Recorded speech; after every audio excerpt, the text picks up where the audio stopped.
ಮಂಡ್ಯ ಜಿಲ್ಲಾಡಳಿತ ಆಯೋಜಿಸಿದ್ದ ಕಾಶಿ ವಿಶ್ವನಾಥ ಬೂದನೂರು ಉತ್ಸವ 2026ಕ್ಕೆ ಕೃಷಿ ಸಚಿವ ಹಾಗೂ ಜಿಲ್ಲಾ ಉಸ್ತುವಾರಿ ಸಚಿವ ಎನ್ ಚಲುವರಾಯಸ್ವಾಮಿ ನಿನ್ನೆ ಚಾಲನೆ ನೀಡಿದರು.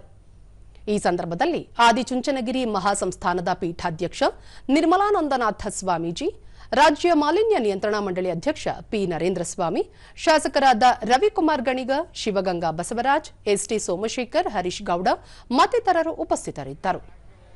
ಇದೇ ವೇಳೆ ಸಾಂಸ್ಕೃತಿಕ ನೃತ್ಯ ನಡೆಯಿತು. ಕಾಶಿ ವಿಶ್ವನಾಥ ಸ್ವಾಮಿ ದೇವಾಲಯದ ಅಭಿವೃದ್ಧಿಗೆ ಶ್ರಮಿಸಿದ ಸಾಧಕರನ್ನು ಸನ್ಮಾನಿಸಲಾಯಿತು.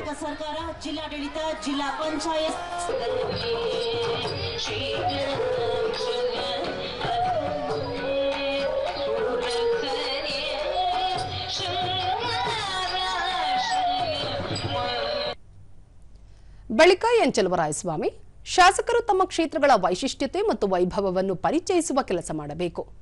ಇತಿಹಾಸವನ್ನು ಇಂದಿನ ಯುವ ಪೀಳಿಗೆಗೆ ಪರಿಚಯಿಸುವ ಕಾರ್ಯ ಮಾಡಬೇಕಿದೆ. ಇಂತಹ ಉತ್ಸವಗಳನ್ನು ಹೆಚ್ಚು ಆಯೋಜಿಸಬೇಕು ಎಂದರು.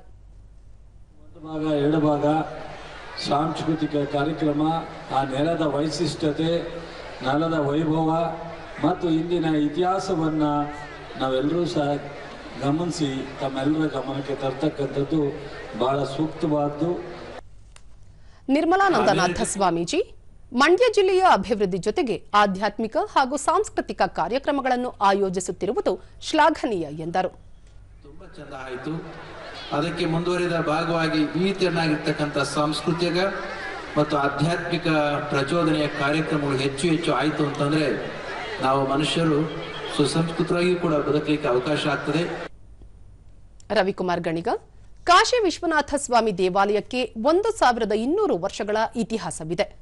ಇಂತಹ ದೇವಾಲಯ ದೇಶದಲ್ಲಿ 2 ಸ್ಥಳಗಳಲ್ಲಿ ಮಾತ್ರ ಇದೆ. ಅವುಗಳಲ್ಲಿ ಒಂದು ಮಂಡ್ಯ ಜಿಲ್ಲೆಯಲ್ಲಿನ ಈ ದೇವಾಲಯ. ಇದು ನಮ್ಮೆಲ್ಲರಿಗೂ ಹೆಮ್ಮೆಯ ವಿಷಯ. ಮಂಡ್ಯ ವಿಧಾನಸಭಾ ಕ್ಷೇತ್ರದಲ್ಲಿ ವಿದ್ಯುತ್, ರಸ್ತೆ, ನೀರಾವರಿ ಸೇರಿದಂತೆ ವಿವಿಧ ಕಾಮಗಾರಿಗಳಿಗೆ 1500 ಕೋಟಿ ರೂಪಾಯಿ ಬಿಡುಗಡೆಯಾಗಿದ್ದು, ಅಭಿವೃದ್ಧಿಗೆ ಒತ್ತು ನೀಡಲಾಗುವುದು ಎಂದರು. ದೇವಸ್ಥಾನದ ಇತಿಹಾಸವನ್ನ ಇಡೀ ವಿಶ್ವಕ್ಕೆ ಸಾರಬೇಕು ಅಂತೇಳಿ ಕಳೆದ 2 ವರ್ಷಗಳಿಂದ ಬೂದನೂರು ಉತ್ಸವವನ್ನ ಆರಂಭ ಮಾಡಿದೀವಿ.